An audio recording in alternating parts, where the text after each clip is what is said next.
I V M. Hi, I'm Utsav, a behavior researcher by training and a slow traveler by passion. Postcards from Nowhere is a travel podcast where I condense a decade of travel experiences and explore not just the where, but also the why and how to travel.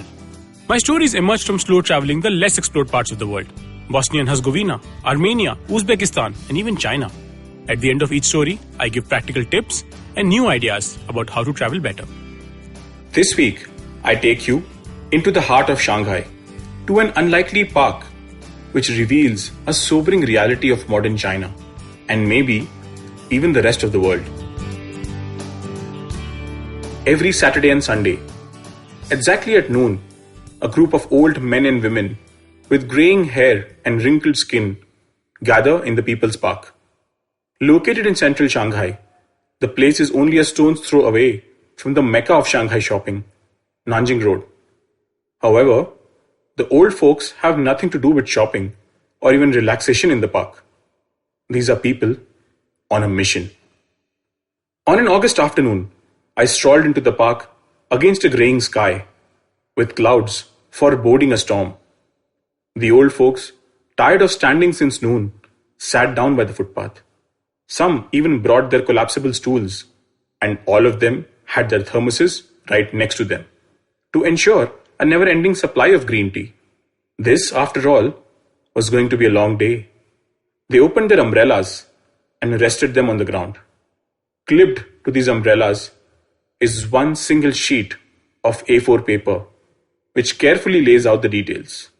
Only child, female, born June 1986, height 1.69 meters, bachelor's degree, house owning, stable job as a doctor, income 10,000 yuan per month, enjoys playing the piano, has an amiable personality, both parents now retired, formerly employed at Sinopec, the Chinese oil company, seeking a responsible and kind boy who works in Shanghai, holds at least a bachelor's degree, and is taller than 1.75 meters. Welcome to the Shanghai Marriage Market, also known as the People's Park Blind Date Corner, a perfect collision of the old and the new. In one of the most advanced digital countries of the world, you would see parents touting paper and ink dating profiles of their children. The children rarely approve of these actions, and much like urban India, marriage continues to remain a massive bone of contention between the generations. China has changed at a speed which disorients the older generation. Marriage rates have plummeted by a third, and the ideal Confucian family unit, which the elders idealized, falls by the wayside as young people chase wealth and careers. It was my last day at work in Shanghai. My generous Chinese colleagues gave me a farewell and took me out for a spicy Sichuan hot pot. And then came the gifts, both individual ones from the ones I had bonded well with, and the customary team gift. The choice of the gift was telling. In a maroon-brown polished wooden box, with golden engravings on the outside, sat 2 pairs of silver chopsticks. During dynastic times, silver chopsticks were given as they would turn black when they touched rotten food. However, today it meant something completely different. At the time, I was single, approaching 30 and in a stable job. The correct time for me to be given chopsticks, because the 2 pairs were a subtle nudge for me to get married and have our first meal as a man and wife with those very chopsticks. I worked in Shanghai for a little over 6 months, and the gift was so culturally acceptable that my colleagues didn't think twice. Nor did they wonder that being a foreigner, if I would even understand its significance. And yet, this subtle nudge did not feel odd or awkward to me. As I discovered during the course of my time in China, Indian society had a lot of similarities with the Chinese one. And at the top of it sat the anxiety of having an unmarried daughter. What the parents at the park fear the most for their daughter is the label Sheng Nu, or leftover women. It's a derogatory term, usually reserved for Chinese women who have failed to marry by the age of 30, despite having higher income and educational background. For the parents with unmarried sons, the label is Guanggun, meaning bare branches. used to refer to men who do not marry and thus do not add branches to their family tree. China's one-child policy and preference towards the male child means that about 24 million men today will never find a partner for themselves. I wandered over to a corner where I could hear some chattering in English. Turned out, this was the overseas corner of the marriage market, where parents whose kids studied and lived overseas were looking for equal matches. I got into a spirited conversation with a lady who spoke English and was amused to find a Desi boy wandering here. We exchanged notes on our society's approach to marriage, and she told me how in these ads, women are all white skin and beautiful temperament, and boys are mature and responsible. Towards the end, she said something which often remains unsaid about such places. We come here to look for partners for our children, but we also come here to get away from the loneliness. The loneliness of having our children away from us, but also to deal with the anxiety of having unmarried children.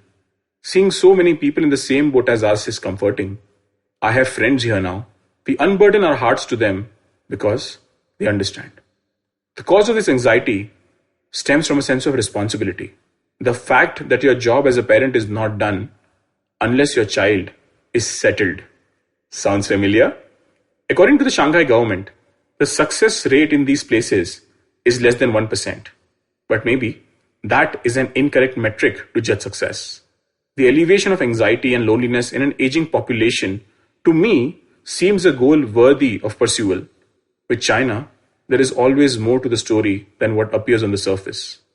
One has to pause, slow down, and immerse to understand what truly happens. In this iceberg called life, we all need to be kind to those who we encounter, as often we will never see what goes on under the surface. If you like this podcast, don't forget to check out other interesting podcasts on the IVM network.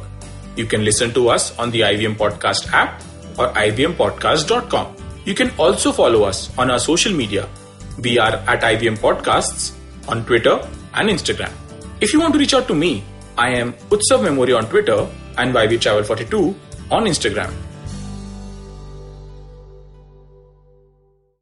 I hope you enjoyed that show. I'd like to thank our sponsors this week, Paytm Money and Intel. It's been a really cool week on the network. We've had Ashwin Sanghi on Cyrus Says. We had Masaba Gupta on Advertising is Dead. You should definitely check out Vivek Lath, who showed up on Storytellers and Story Sellers. A close friend and partner of ours, Karthik Parija, was on the Pragati podcast talking about the future of podcasting, which I think is always really interesting. And I would like to ask people to check out All Things Policy and what they've been doing. They've been having some really interesting discussions about India's challenging relationship with China as we go forward, and I think that would be a great thing for you guys to check out. So with that, we hope to see you again next week.